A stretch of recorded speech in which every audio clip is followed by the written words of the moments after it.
Eye Africa TV alxamis yi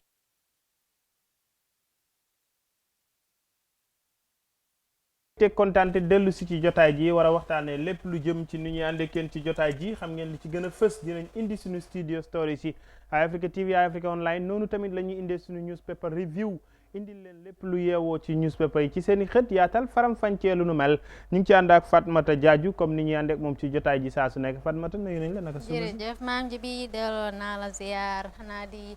wish guy a very happy magal di wish muriti yëpp ak képp koo xamante ne jullit nga tamit ak sëñ Fallou sëñ Touba moom ñun ñëpp ko bokka di dalal viewers yi si seen beneen good morning favorite good morning Africa show fii neen ci Eye Africa man la seen xarit Fatmata Jaaju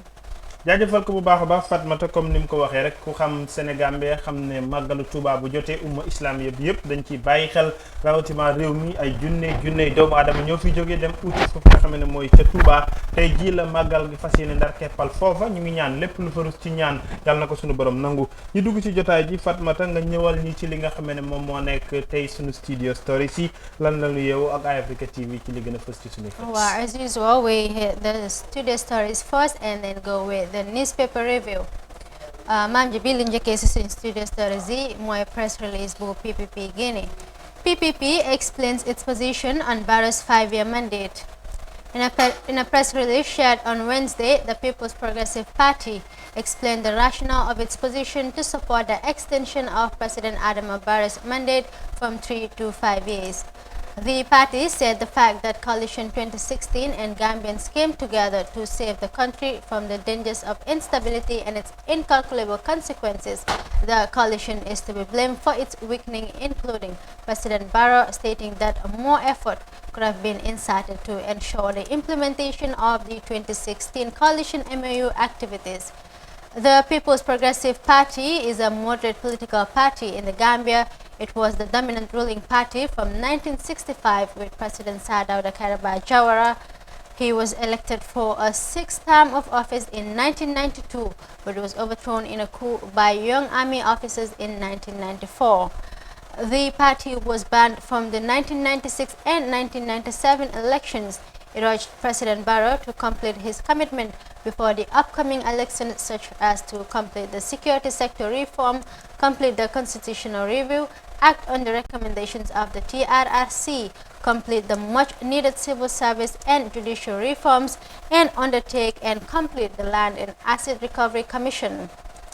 The party further advised the president to review the present cabinet and appoint a government of technocrats after due consultation with all the Coalition 2016 members. It also called on the Inspector General of Police to grant the 3 years Jodna movement permit to protest if requested, while urging the movement to adhere to the letter and spirit of the permit to be granted to them. maam ji bi loolu nekk ñi nga xamante ne ñoo nekk People's Progressive Party PPP ñoom nag génne woon nañ release ki démba di wone seen taxawaay si li nga xamante ne moo nekk the extension of the president mandates, whether it's going to be 3 years or 5 years. ñoom nag si seen biir press release wone nañ ne they are supporting the president's 5-year mandate. joxe nañ reason tamit yu tax ñuy support li ci mel ni reforms yi nga xamante ne ba léegi moo nekk di dem te jeexaluñ leen, ak also the cost involved in tey su président bi waroon a wàcc replacement bi ak yooyu loolu yëpp bokk na seen reason si lu tax ñoom ñuy support the 5 years mandate. si biir presse bi tamit oote nañ ki nga xamante ne mooy the inspector general pour mu grant ñi nga xamante ne ñooy 3 years jot na movement bi permit pour ñu protest su dee request nañ ko. mu ngi delluwaat tamit di ñaax ñi nga xamante ne ñoo nekk the 3 years jot na movement pour ñi nga adhere li nga xamante ne moo nekk letter of permit bi nga xam ne moom lañ leen grant pour ñu mun a protest maanaam yëpp towards peace and stability. Also, letter tamit was urging the president to fast track his development, maanaam complete li nga xamante ne moo nekk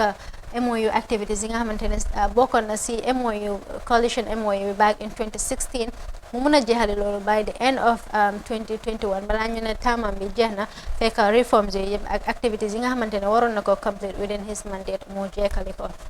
waaw ok ñun liñ ci am ci gis-gis rek mooy ne jàpp nañ ne political party bu bokk ci njëkk ci biir réew mi ci taxawaay la ndax wax nañ ko ci biir bataaxal bi boo xoolee njiiti réew mi fi nekkoon dem si yàlla Sir Dawda Kairaba Jawara jiite na réew mi lu ëpp ñaar fukki at ak lu ko toftal ba ñu gisee li nga xam ne mooy taxawaay ndaw yi nga xam ne ñoom ñoo nekkoon takk-der yi fipp woon jël nguur gi ci loxoom wax nañ ci biir bataaxal bi li nga xam ne moom moo nekk tolof-tolof yi parti bi amoon bu ñu leen baanee ak yu jëm ci yooyu waaye dellu si waat ci li nga xam ne moom moo gën a taxawal fësal liñ bàyyi xel ci li gaaral ñoom ñu gaaral seen kàddu mooy li nga xam ne moo këtt ni John ni 3 years 5 years bi nga xam ne ñëpp xam nañ ne actually moom moo nekk rumors bi nga xam ne ñëpp ñu ngi koy waxtaane foo dem ci biir réew mi la ko waral mooy ne ñoom bokkoon nañ ci ñi bokkoon ci parti yi nga xam ne ñoo àndoon ci coalition bi tey ñu gis ne ñoom ànd nañ tamit wane seen pété pété mooy ne ragal féete olof Njaay def ne day xañe wërsëg wane nañ ñoom pété nañ ak njiitu réew mi président Adama Barrow exactly pour mu ànd ci continuer liggéey juróomi at bi nga xam ne mébétam la te wax nañ ci junj biir li nga xam ne mooy bataaxal bi ne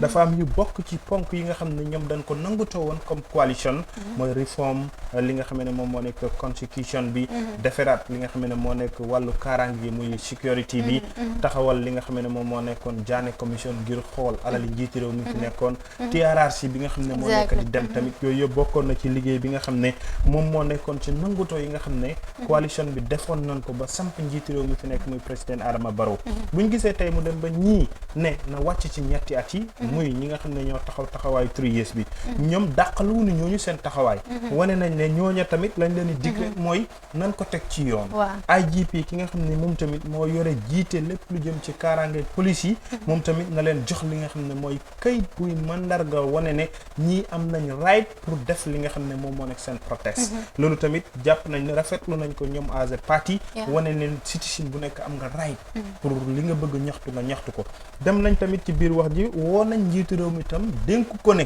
pour mu continuer liggéey bi na xool ñi nga xam ne ñoo mën a doxal liggéey bi mooy technocrate yi ak ñi nga xam ne am nañ xam-xam pour xool naka lañ mën a def ba yóbbu liggéey bi loola tamit mun naa tax coalition bi delloowaat ñoom neen seen biir ñu xool ñi yeeyoo place yi ñu jox leen ko ñi liggéey ba liggéey bi jëm ci kanam kon jàpp nañ ne PPP liñ wax mun na noo wane ne ñoom bëgg na noo indi saafara ak jàmm ci biir réew mi ndax wane nañ seen political party bi loolu la saxoo te loolu lañ ko xamee moo tax ñoom ñu ngi woote jàmm ci biir réew mi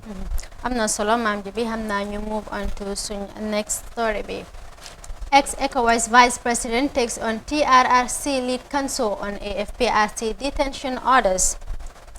Now, Wednesday's sitting of the Truth, Reconciliation and Reparation Commission featured a scintillating exchange of points of legal techniques concerning the flow of questions and answers between lead counsel SR Fall and former military junta member Edward Singate. One of the key architects of the most reckoned with military offensive of the birth of dictatorship in the country was on the hot seat to keep head above water for allegations of extrajudicial killings, torture and detentions without trials for more than half of the entire rule of former President Yahya Jammeh. He said he has chosen to tell the truth in consideration of the plight of victims in all forms of human rights violations, but not without asking for liberty to flow uninterruptedly. In recognition of the Commission's fact-finding mission, Edward Singate respectfully challenged the Council to wait for the truth coming out of his mouth than pinning him to a legal trap. For Edward, if the session was to be punitive, yes or no, as in the questions, did you do this or do you accept this, the whole sitting could have lasted for only 5 minutes and that they would leave for their errands. In response to this session, TRRC lead counsel SR Fall explained that it was unprofessional for the Commission to allow the witness a free range of an unguided testimony. Fall further argued that if he did not interject during the testimony, the Commission would not have the evidence it needed. Edward Singate metamorphosed into the civilian sphere after 12 years as cabinet figure under the former government, gained university admission and graduated into the legal field where he served up to the rank of principal magistrate. Among his latest achievements is a 2-year term as Vice President of the Economic Community of West African States, ECOWAS sub-regional bloc, starting March 2016. The whole argument came following what Counsel Farr referred to as beating about the bush in the explanation of the ex-soldier on the cause of indiscriminate detention of officers and soldiers in the name of the armed council following the coup in July 1994. In his testimony, Sana Sabali would go to Yundum Barracks to arrest and detain, but the council put it to him that not only would Sana Sabali just arrest and detain people for himself, he was doing it on behalf of the Armed Forces Provisional Ruling Council through the decree for the arrest and detention of the armed forces and police personnel. Feeling cut off in his flow of narration, the ex-vice chairman of the AFPRC complained that he is not being allowed to take responsibility and that the exchanges were as if he was trying to extricate himself from responsibility. In his argument, there was a number of detentions that occurred without prior consultation, to which he said he accepted full responsibility, but Counsel Farr asked him to explain the basic. However, this interjection did not go down well with the witness, saying, "You either allow me to explain or you come and sit here and explain on my behalf, sir." "I don't know which one of the two is going to happen," he said. With regard to the detainees, Singate stated that there were some people who should not have been there. He admitted, however, that whatever happened with regard to the detention and the conditions were wrong. The lead counsel assured him that he could go further to say whatever he needed to say as far as it is central to the issues under inquiry. Edward pledged not to give facts that are not essential. Maam ji bi defe naa TRRC bi all of us were following yesterday gisoon nañ push and pull bi between ki nga xamante ne mooy Edward Singate and the lead counsel as to interjections yi and interruptions yi while he was talking. Moom si gis-gisam feel na ne ki nga xamante ne mooy Essa Faal daf ko do jéem a pin down to a certain legal point li nga xamante ne moom tam du nangu. It was sort of yesterday one because ñun ñëpp xam nañ ne they are all legal minded perhaps kenn du nangoo bàyyi sa morom xëccoo gi mu nekkoon lu tar torop démb. waaw nekkoon na lu nga xam ne réew mi yëpp dañ ko doon xaar ndax biñ déggee ni Edward Singate ñëw na ci biir réew mi askan yëpp dañ jortoon ne sax altine wala talaata lañ koy dégg ñu gis TRRC yi génne seen public li nga xam ne moom moo nekk public notice wan nit ñi ne àllarba wala alxamis lañ ko doon séntu. ñu gis démb bi mu ñëwee comme ni nga ko waxee la yëf yi xawoon naa tar li tax mooy ñaar ñu bokk benn li nga xam ne moom moo nekk métier la ci dayo mun na noo bàyyi xel ndax ñoom ñëpp comme li nga wax la jàng nañ wàllum loi ba xam ko sa ak taxawaay bi mu taxawoon as a council gis nañ ne ki nga xam ne moo nekk Edward tamit ginnaaw bi nga xamee ne tekki na li nga xam ne moom moo nekk simmi mboom liggéeyoon na nguur gi fi nekkoon FPRC ak yeneen yi fi jaar yëpp ci yi nga xam ne démb yooyu leen ko doon toppee dafa mujjee dem jàngi li nga xam ne mooy wàllu loi xam ci lu bëri ba démb boo déggee seen wax di nga xam ne ñaar ñi ku nekk déggee na fay moromam di waxee waaye ku nekk tamit muy uti yoon naka lay mun a def ba am li mu bëgg ci moromam boo xoolee ki nga xam ne mooy Essa li ko nekkal ci jotaay bi ak toogaay bi mooy TRRC bi liñ soxla mooy déggee ci ki nga xam ne moo nekkoon kii di monsieur Singate tam ci biir waxam yëpp la muy def moo nekk naka lay aaree boppam ci lu nga xam ne ëllëg ñu bëri ci liñ doon jàpp ne ay tuuma yu tegee woon ci ndoddam la dina ci weddi yu bëri te ba mu ñëwee tam ci kàddum loolu la doon gaaral dina am allégation yu bëri yi nga xam ne bi council bi waxee ne gis nañ ne yii dañ ko teg ci sa ndodd da nga ko bañ ak yu jëm ci yooya dem na ba woon ko ne bu fekkente ne li nga bëgg ma tontu la rek nga may laaj kon ñëwal nga toog fii nga wax li nga xam ne moo am mu won ko ne ko nekkul yëf yi noonu la war a demee ñoom ñaar ñu waxtaan bañ mujj a déggoo ci terms continuer li nga xam ne mooy sit-in ci te kon jàpp nañ ne loola jeexalul li nga xam ne mooy toogaay bi waaye li ci feeñ tam bëri na comme ni nga ko waxee ci lépp lu jëm ci wàllu déteen yi amoon ñi nga xam ne bundaxatal nañ leen toroxal leen def leen yu métti ci moom ak ñu mel ni sana ñi nga xam ne ñooñu leen tudd ci yëf yi bëggoon na cee génnee boppam waaye wane na tamit na bokkoon na ci yëf yi ak yu jëm ci yooya waaye gis nañ ne yëf yi mu ngi continuer tey tamit sit-in si continuer na xam nañ ne leneen lu ci gën a fës ci naka la yëf yi di jeextale dinañ ci am lu gën a yaatu ak yeneen xibaar yi ñu jàpp ne ba tey ji dina continuer ci yu jëm ci taxawaayu ki nga xam ne moo nekk Edward ak démb teewaayam ci TRRC bi baax na fii si Eye Africa TV dinañ leen génneel latest happenings yi nga xamante ne moo nekk di xew foofu noonu si TRRC bi. Edward Singate selected Jammeh over Sana to rule Gambia. Edward Singate, a one-time Vice President and Minister of Defense in the former military junta that toppled a 30-year-old government of the People's Progressive Party, said he chose the exiled former President Yahya Jammeh to serve as chairman of the Armed Forces Provisional Ruling Council. He said the formation of the council in July 1994 followed a heavy armed military possession from various barracks within the Congo St. Mary's division to the country's capital city, Banjul, leading to a takeover of the State House.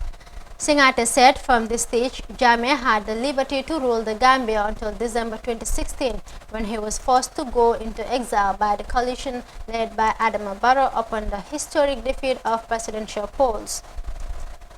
The former junta member, Sana Sabali, who had given testimony before the commission, where he admitted to execution of more than 10 officers and soldiers who were alleged to have plotted a counter-coup, was jailed for 9 years by the military government that he helped to install. Singate said when Sadibou Haidara questioned his take on Jammeh, he responded that it was based on seniority. Singate said in his testimony that Yahya Jammeh was approached for membership of the junta at the initial stages due to his experience and understanding of the state guard protocols. According to his narration, it was as though the arrival of the helm of affairs that had turned junta member Sana Sabali into a soldier with questionable character. He described Sana as a choice of leader prior to the coup because he has been the nicest person you could possibly meet. In the aftermath of the coup, he posited if Sana could threaten to kill security officers on information that has not been verified, that is frightening in the sense that somebody in such a temperament is not safe to put in such a position of power. The first defense minister, who said he was following constitution of the council, explained that the junta had intentions to continue a bloodless means of managing affairs of the state and that whoever was assimilated to the use of the gun was not a potential candidate to key positions. However, the junta member Sana Sabali was appointed as vice chairperson, Sadibou Haidara as interior minister, and Yankuba Toure as minister of local government and lands. Mam ji bi lolu mu ngi laa woon naka la seen hierarchical order bi naka lañ ko formé woon back in 1994 démba dégg nañ ko si li nga xamante ne moo nekkoon testimony of former junta member also former defense minister Edward Singate. moom nag wone na si ay kàddoom ne buñ toogee di form seen bopp di def formation of seen cabinet bi moom moo choose ki nga xamante ne mooy Yaya Jammeh pour mu nekk the head of the council instead of Sana Sabali. Si biir kàddoom tamit wone na ne bu decision bi bu ko gaay jëlee gis na tamit si kanami Sana Sabali ne he was not happy with the decision, waaye tamit wone na lu tax moom fii lu toon convince pour mu ci Sana Sabali. si biir waxam wax na ne Sana Sabali dafa nekk nit ki nga xamante ne tàngoon na xool torop te si decision dafa am something happened at that stage ba Sana Sabali bëggoon a rey ñi nga xamante ne ñoo defoon coup without verifying the information. So moom si gis-gisam mu ne through loolu la fiile ne Sana Sabali is not fit pour mu nekk president. So looloo taxoon tamit mu feel convinced pour mu choose ki nga xamante ne mooy Yaya Jammeh moo nekk president. Gis nañ nag si biir loolu Yaya Jammeh toog na fii si ñaar fukki at ak ñaar ba bu mu fi jógee in 2016. waaw loolu defe naa ne comme ni nga ko waxee gis nañ ne comme ñoom ñoo toggoon seen li nga xam ne moom moo nekk cin wan nañu naka lañ duggee naka lañ jëndee matt mi naka lañ defee yëpp ba togg bi sotti ba nu yekk nag ku nekk xalaatoon na moom mooy mujj ci bool bi waaye wane na ne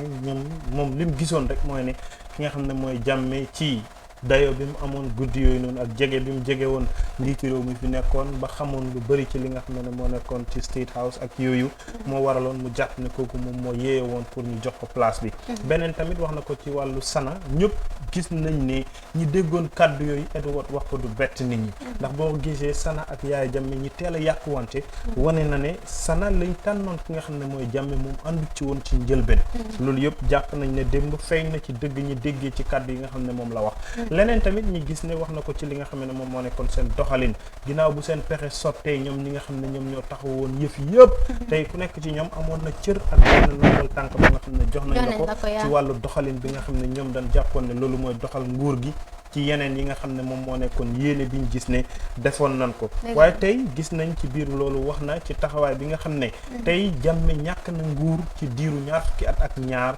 doxalin baak yëf yi fi am bañ gis ne TRRC ñëw Jaane commission ñëw soppi luwaay doxalinu réew muy constitution bi ñëw loolu yëpp la ko wone mooy askan wi ñoo wane ne lii na fi jeex mooy dañ dem si élection sànnil carte njiitu réew mi fi nekk Adama Barrow ak coalition bi nga xam ne ñoo ko sampoon ba loolu am jàpp nañ ne loolu moo dàqalu ñaawteef boobu yëpp ñu doon séntu ba li waral TRRC bi ñu ne never again ku mel ni Edward ñëw toog di wax na dëgg feeñ ci lépp lu nga xam ne moom mooy la weesu ba ëllëg ni ñi xam ne jéggalu ak jéggalante moom mooy indi saafara ñu xool li ci sin kanam jax askan wi loolu rek lañ bëgg. am na solo maam Jibi. Gambia celebrates World Food Day, International Day for Rural Women. On Wednesday, the Gambia joined the rest of the world to celebrate World Food Day and the International Day for Rural Women at the West Coast Region Governor's Office in Brikama. The day was celebrated with a march past from the Casto petrol station to the Governor's Office, characterized with display of performance, food products, and statements by officials. The theme of this year's celebration is Our Actions Are Our Future, Healthy Diets for a Zero Hunger World. World Food Day is an international day celebrated every year around the world on 16 October in honor of the date of the founding of the Food and Agriculture Organization of the United Nations in 1945. The day is celebrated widely by many other organizations concerned with food security, including the World Food Programme and the International Fund for Agricultural Development. Gambia Agriculture Minister Ami Fabre said the event promotes worldwide awareness and action for those who suffer from hunger and the need to ensure food security and nutrition diets for all. She said this year, World Food Day intends to remind every country of its fundamental political commitment to humanity and the eradication of all forms of malnutrition and raise awareness that achieving a zero hunger world by 2030 rather. Shibu Rampet, FAO country representative, said zero hunger is not only about addressing hunger, but also nourishing people while nurturing their planet, saying it is important that people intensify food production. She said national statistics indicate that malnutrition in all forms remain unacceptably high and that it is a major obstacle to a zero hunger target. World Food Day was established by FAO's member countries at the organization's 20th General Conference in November 1979. The Hungarian delegation, led by the former Hungarian Minister of Agriculture and Food, Dr. Pea Romi, played an active role at the 20th session of the FAO conference and suggested the idea of celebrating the World Food Day worldwide. It has since been observed every year in more than 150 countries, raising awareness of the issues behind poverty and hunger. West Coast Region Governor Bakari Sanyang Rada said aware that despite the significance of agriculture as a laying factor of the economics of developing countries, the sector is starved of investment. He said there is need for attitudinal change if people want to attain the zero hunger world target, adding that the Gambia government will continue to create the enabling environment for all the players and stakeholders to ensure that there is adequate food for all. Speaking on behalf of the rural women, Jewa Jalo said major farming activities is done by women, especially those in the rural Gambia, but said there is not enough land for cultivation. She called on the government to come to their aid in giving them enough land to cultivate their crops. She said the Gambia should inculcate into the laws for women to have their equal share of the land. Lolu nekkoon World Food Programme bi démba yow yaa ngi fa woon xam naa you'd be in a better position to explain to viewers what actually happened there ak the essence of the day. waaw nekkoon na ndaje lu am solo jotaay ju amoon solo la ñu delloo ci njukkal kër gi di Eye Africa TV démb def naa ne team bi nu nga fa woon di ko doon broadcast pour ñi nga xam ne tamit ñu ngi topp suñu jotaay ci saa su nekk comme ni nga ko waxee démb nekkoon 16th of October 2019 ñu gis lu nu mel ndaje li xewoon na Brikama ci governor's office bi gouverneur bi gaaral na kàddum comme ni nga ko waxee noonu ci naka la ñuy def ba mun a taxaw li nga xam ne mooy mbay mi ndax mbay mi moo mun a suqali lan lay naataange di ñëwee ba ñu dàqal li nga xam ne moom moo nekk wàllu xiif loolu tamit gaaral na ko ci ay kàddum comme ni nga ko waxee ñu gis ki nga xam ne mooy ministre bi di Ami Fabre moom mi nga xam ne moo yore wàllu mbay mi ak càmm gi moom tam ñëw na gaaral ay kàddum ci mu rafetlu bés bi delloo ci njukkal ñi nga xam ne tamit ñoom ñoo nekk Action Aid delloo ci njukkal ñi nga xam ne ñoom ñoo nekk FOA mooy ñuy wàllu lekk gi ak doxalinu lépp lu jëm ci anam bu nu mel ndax ñoom ñëpp amoon nañ fa représentatif moom tamit mu ngi wane ne nguur gi ak ci njiital président Adama Barrow dinañ def seen motuwaay ak jéego yu am solo fi ak 2030 ñu gis lépp lu jëm ci ñu dàqalu xiif ci li nga xam ne moom moo nekk biir réew mi rawatina tout tànk yi nga xam ne ñooy ndaw ñi lépp lu jëm ci seen bëgg-bëgg ci anam bi nga xam ne mooy lekk yu leen di may koom-koom ci seen wàllu deret ak ci seen dundin ñoom ñu ngi ciy def jéego yu am solo bokkoon na ci luñ bàyyi xel tamit ci taxawaay bi nga xam ne ñi nga xam ne ñooy baykat yi ak ñi nga xam ne ñooy soxna yi teewoon nañ fa ci biir réew mi yëpp fana bokk na si bés bi celebration bi tamit mooy di dooleel jigéen ñi nga xamante ne ñoo nekk si kaw gi waaw mooy comme ni nga ko waxee jigéen ñi nekk ci kaw gi ndax gis nañ ki gaaral kàddum ci turu jigéen ñi wax na ne la nga xam ne mooy seen mébét ba ñoom jigéen ñi nga xam ne ñoom ñoo nekk ci kaw gi ak jigéen ñiy def wàllu mbay bind nañ bataaxal leeta bu nga xam ne jox nañ ko ministre bi pour mu yeggee ko njiitu réew mi président Adama Barrow ngir mu dimbale leen ba ñu am bërëb yuñ mun a bayee ndax bëgg bay mënut a tax nga bay faaw nga am suuf su nga xam ne da nga koy mën a bay ndax wax na ne jigéen ñi mënuñoo moomal seen bopp yéen suuf te loolu tamit luñ war a bàyyi xel la ndax ñun ñëpp tey ji boo xoolee démb dina métti ñuy gis suñu yaay ne leen jox leen ñi loñ jox leen ñi lii ak lii te ñoom wane nañ ñoom jigéen ñi taxawaay yi nga xam ne dañ koy def soxla nañ nguur gi mu dimbale leen dimbal yu nga xam ne dinañ ci mën a dimbale seen i njaboot ba xeex lépp lu jëm ci wàllu xiif ak yu jëm ci yooyu ñi fa ñëwoon tam indi woon li nga xam ne moom moo nekkoon seen products yi gis nañ ne lu jëm ci local li nga xam ne moom moo nekk jumtuwaay yi yu bëree bëri mu ngi fa woon lu mel ni li nga xam ne mooy ñam bi lu mel ni ay salaat ak yooyu nga xam ne dañ ko béyee ci biir réew mi ñëpp indi nañ ko fa am na ñu nga xam ne indi nañ fa ay mala xar yu nga xam ne gis nañ ne soxna moom mooy yar xar yi mu indi ko fa loolu yëpp ñu ngi wane mandarga student yi tamit ñoom tam ñëw nañ fa wane seen li nga xam ne mooy participation ndax ñoom ci seen schools yi xam nañ ne ñun ñëpp schools yi dañ dee def garden gis nañ ñoom indi nañ ay carotte ay jaxatu ak yeneen yi nga xam ne student yi ñoom ñoo ko bay ak seen teachers yi loolu yëpp mu ngi wane ne mbay mi tamit dañ ko war a dooleel ko mooy boole ci soxna yi ak ñi nga xam ne ñooy tuut tànk yi nekkoon na ndaje lu nga xam ne jàpp nañ ne yu mel noonu segam tàmm naa am te at mu nekk lay am ñu yaatal ko ci kaw gi ndax ñooñu ñooy jëfandikoo wàllu mbay mi ñu gis ci seen bopp comme niñ ko gisee débb ci biir Brikama gis nañ chiefs yi ñu nga fa woon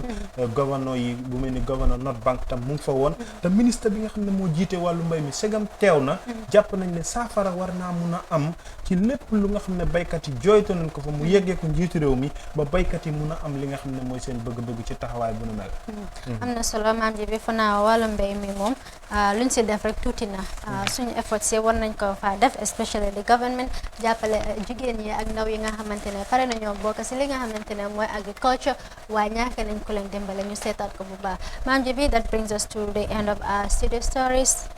jaajëfal ko Fatmata Jaaju ci li nga xam ne moo nekkoon taxawaay boobu ci suñu studio stories Afrique TV Africa online comme niñ ci ànd ak yéen ci seen jotaay jii di Good Morning Africa léegi-léegi dañuy dem ànd ak yéen ci suñu newspaper review ginnaaw bàkk bi waaye gàcce ngalaama ñi nga xam ne ñoo ko dooleel muy waa Star GSM ñoom ñi nga xam ne seen liggéey ci biir réew mi yore nañ ñaaru makkaan yu am solo boo demee foofu ci fi nga xam ne mooy Tabokoto ñu nga fa lépp loo bëgg ci wàllu téléphone wàllu li nga xam ne moom moo nekk ay TV screen satellite ak yu jëm ci yooyu dañ koy jaay seen beneen makkaan baa nga foofu ci fi nga xam ne moom moo nekk opposite OJ Johnson lépp lu jëm ci jumtuwaay yi ngeen soxla ci wàllu mobile accessory ñoom ñu ngi koy jaay ngeen bàyyi ci xel bu baax a baax ci li nga xam ne mooy Star GSM léegi-léegi bàkk bi la ñuy àndal dellu si dugg ak yéen ci suñu newspaper review yi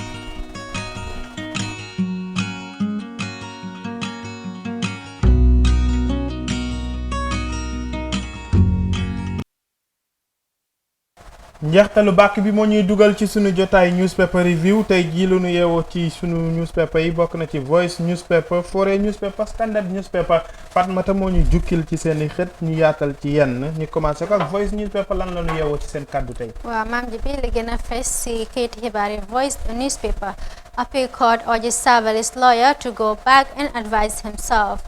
Rowa Protmac Capacity Building Forum opens in Banjul. The seizure imposed to Cuba by the United States belonged to past Approach Sir Ruben.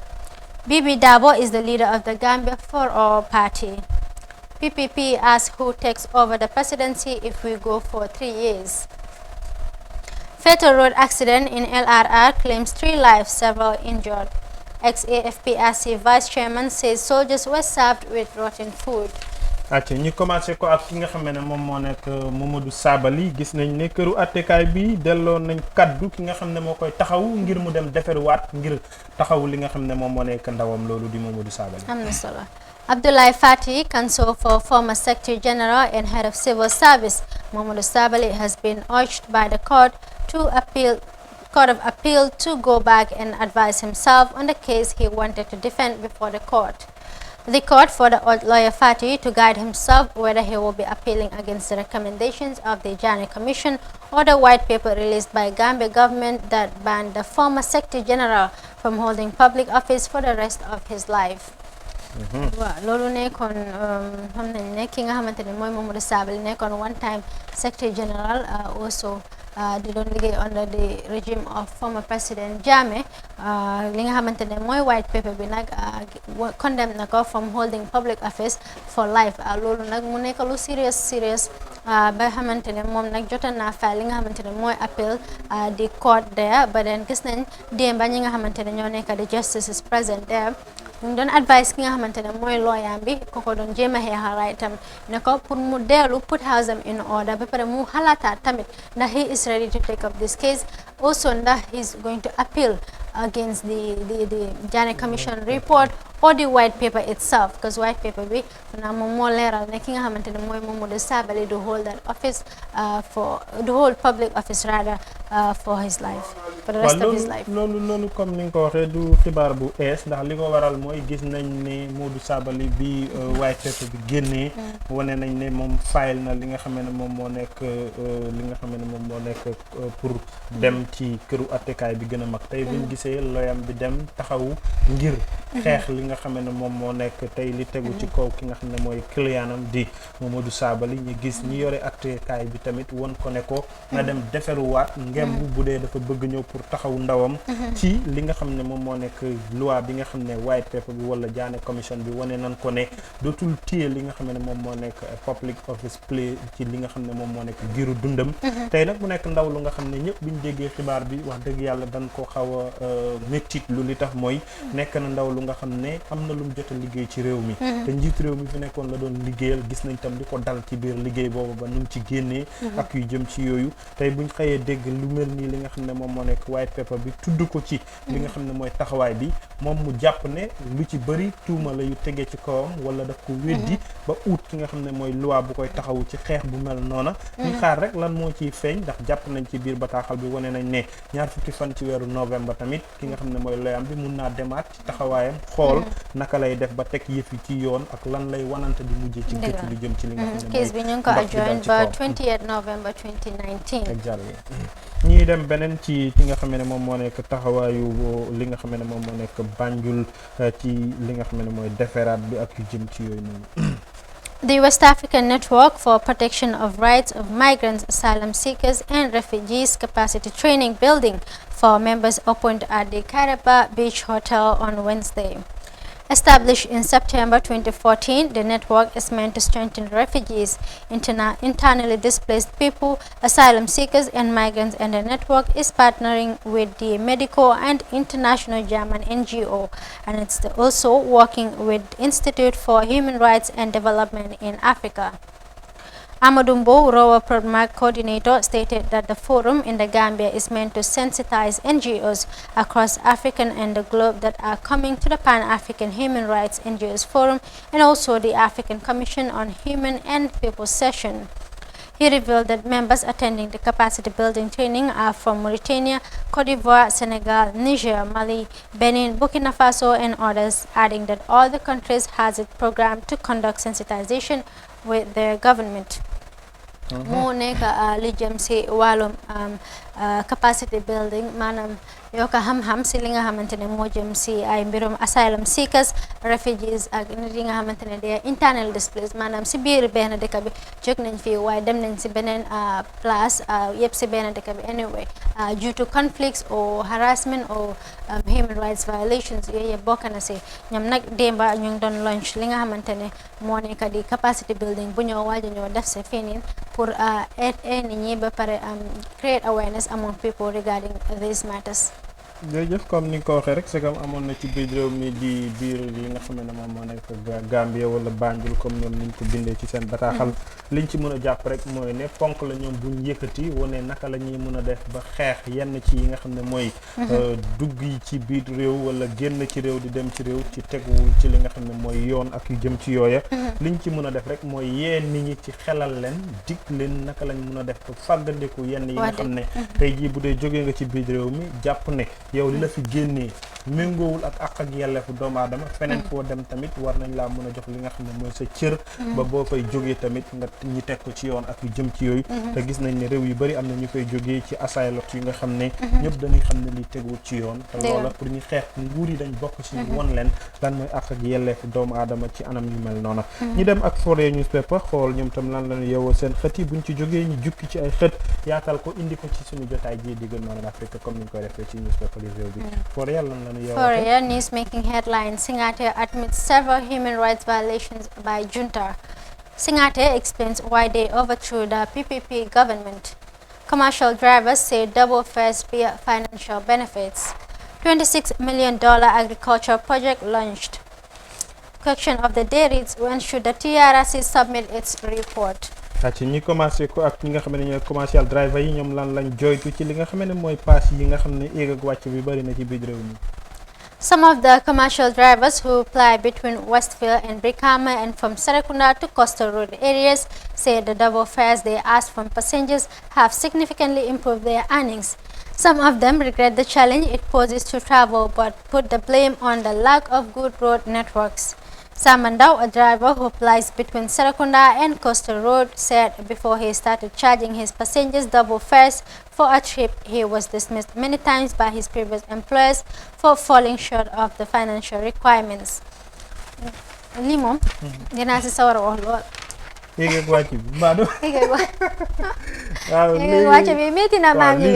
lii moom ñëpp yeneen say balaa nga àgg sa place liggéeykaay wala sa destination di nga fay lu mot ñetti paas métti na nit ñaa ngi soona waaye tamit ko naa buñ lay ba Westfield ne la Latrikunda nu yem buñ àggee Latrikunda wàcc ne Tabokoto buñ àgsee Tabokoto yenn yi sax am na ñu lay wax ne wéli ngara ci cinéma bi laa am jëlaat foofu noonu utali Coastal Road comme ni nga wax la tey da ngay gis ne benn diggante bu gàtt bu nga xam ne waroon naa am paas bu nga xam ne moom la ñuy teg ci yoon bi rek ñu ne la Westfield ba Coastal Road ñaata la nga fay ko nga yegg fi ngay dem Tabokoto bi fi nga xam ne moom moo nekk Westfield di same thing waaye tey comme ni nga ko waxee boo xoolee dëkk bi yoon yi dem ak dëkk bi nu méttee tey ñi nga xam ne ñoom ñoo nekk transport union am nañ ci responsibility ministry of transport am nañ ci responsibility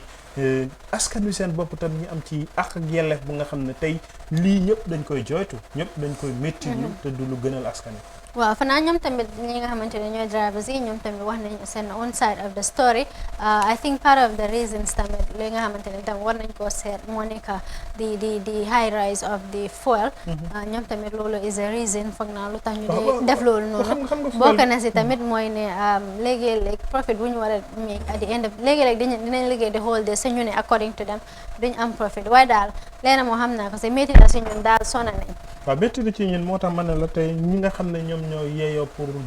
xeex yëf yi ñoom ñëpp ñoo ci war a liggéey ci in a sense ne tey comme ni nga ko waxee Ministry of Energy moom moo yore wàllu li nga xam ne moom moo nekk essence ba gasoil yaak yooyu tey da ngay xool léegi-léegi da ngay dem jënd essence ñu ne la 1 litre $55 la ci élection nga dem ñee la $60 nga ñëwaat ci élection ñee la $55 nga ñëwaat ci élection ñee la $50 doo xam which is which. te loolu terewut pass bi depuis ñu ne $8 la foofu lañ ko bàyyi. depuis ñu ne wax ne ok pass yokk nañ ko li ko waral mooy essence bi yéeg la. ak yooyu déggoo ci dara. te pass bi dañ ko war a méngale ak essence bi yéeg di wàcc. ba yow mi nga xam ne yaay dugg moto mu leer la ne bu dee essence dafa yéeg. kii dawal motom tamit xam na ne moto bi du ndox lañ ciy def tey bu yégale price yi li nga xam ne moom moo nekk dem ak ñëw bi di nga ne waa xëj na liggéey bi moo demee noonu ak tey wàllu énergie ba ak yooyu waaye bu dee yëf yi teguwut ci yoon day métti rek. dëgg la ñi dem ci beneen bi nga xam ne tam forêt wax nañ ko 26 millions bi nga xam ne gis nañ ne ministre of agriculture démb jot na ko ci projet bi ñu doon launch ci li nga xam ne mooy yokkute wàllu mbay mi ci biir réew mi. waaw. li nga xamante ne mooy ban la waate sax maa ngi leen dem de xiif bi dugg na de. teel na di. dama xiif maam ji bi dama xiif. moo nekk nii. Okay. Environment for private sector participation in agriculture, given its cooperative advantage in agriculture financing, make financing of agriculture of cost borrowing. Maam ji bi the story. If I'm issue, you move on to the other one, which is the question of the day. In answering this question, the question reads, when should the TRRC submit its report? In answering this question, we must first raise the question of how many reports should the Truth, Reconciliation and Reparations Commission submit. The TRRC is required to submit 2 reports to the President. The first report is an interim report to be submitted 1 year after its establishment, while the second is a comprehensive report containing its recommendations to the President. In short, Section 14, subsection 4 of the Truth, Reconciliation and Reparations Commission Act 2017 states that the Commission shall, after 1 year of its establishment, submit an interim report to the President detailing its activities. After the end of its mandate, prepare a comprehensive report which sets out its activities and findings based on factual and objective information and evidence collected, received by it or placed at its disposal. Make recommendations to the President with regard to the creation institutions conducive to the development of a stable and democratic society, as well as institutional, administrative, and legislative measures which should be taken in order to prevent the commission of violations and abuses of human rights. The TRRC was inaugurated a year ago on 15th October 2018. To be precise, so it is presumed that they have already submitted their interim report or are in the process of doing so. Wow, li nekk foofu laaj la ñoom ñi samp ko Foreign newspaper ñoom nag ñu ngi laajte kañ la li nga xamante ne mooy TRRC di submit seen first report bi nga xamante ne otherwise known as the interim report, because on the 15 mooy barki démba si la TRRC bi am 1 year, so we are hoping ne TRRC is in the process of completing their first interim report to be submitted to the President. lu si munte nekk rek fii si ay Africa ñun dinañ leen indil xibaar yu leer si li jëm ci loola. ci loolu dinañ ci bàyyi xel léegi ñu dem ak standard newspaper rek nga jukkil ni ñoom tam lan moo gën a fës ci seen xët yi ci li nga xam ne moom moo nekk lu nu yeewoo tey ci taxawaay bi nga xam ne moom la ñuy xaar ci ñoom.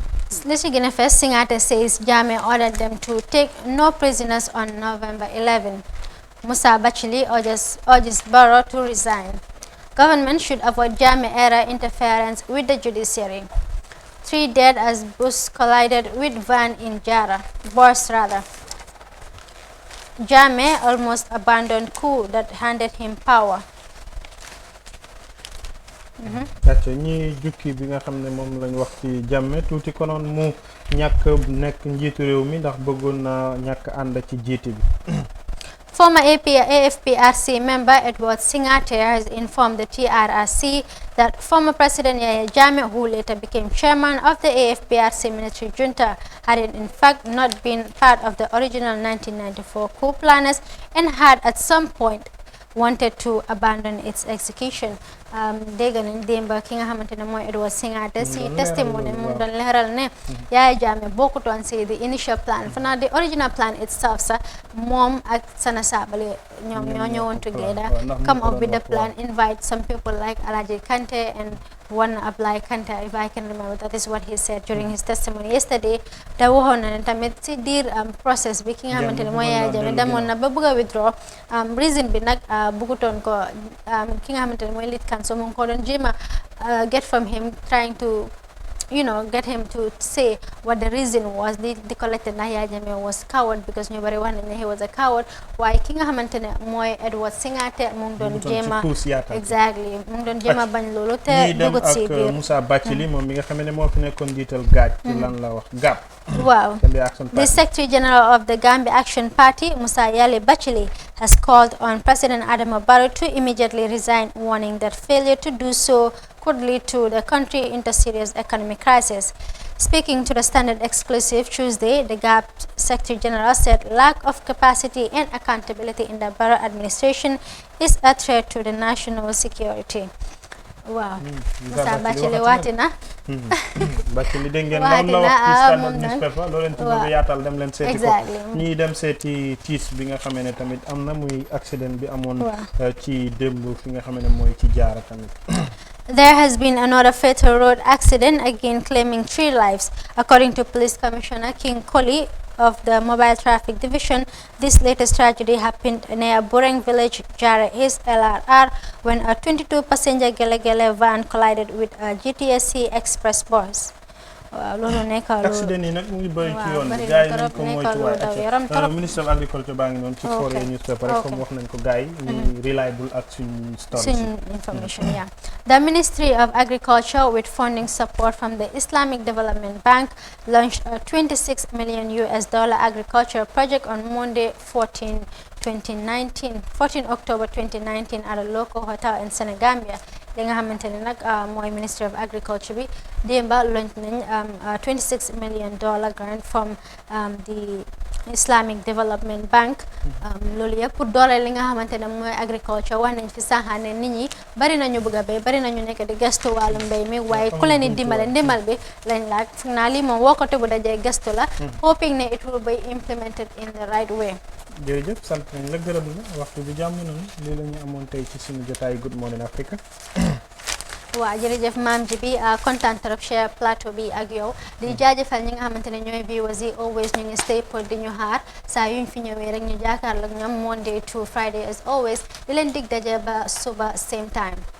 sant ngërëm da leen ñeel jox leen dig daje suba ak jàmm jaajëfal technical team bi jàppoon ci liggéey bi waaye di ko wish happy birthday Alaaji Keba Dramé mu leket bu baara tey démb la doon màggal bi si juddum Alaaji Keba ñu ngi lay wish happy birthday noonu tamit ci Fana Seck on the 26 mooy birthday Fana happy birthday to you Queen tamit ñu ngi koy wish happy birthday moom on the 23 la man sama bés 1 January Mbéri tamit incha allah samedi la on the 19 1 January moom tam ñu ngi koy wish happy birthday Mbéri moom tam ci biir kër gi ci technical team bi la bokk mboolem kuy màggal bésu juddum rek ci octobre bii ñu ngi lay wish happy birthday waaw man suma birthday bi kay waaw gis nga de pa billaahi on the 15 waaye nag di delloo njukkal waa Jëna Gróot ñoom tey daañu ma màggalal sama bésu juddu ñi dem ñi dagg keek bi foofu yéen ñëpp day ngeen jërë ngeen jëf ba suba ak jàmm incha allah xam ngeen mooy nekk ajjuma ñu war a jeexal sunu li nga xam ne moo nekk jotaay semaine bi ci Good Morning Africa jërë ngeen jëf ngeen continuer teewlu Africa TV lépp luy xew ci TRRC da ngeen ci déggee du leen leer te wóor seetaan ko ci li nga xam ne mooy bëtu Africa di Africa TV.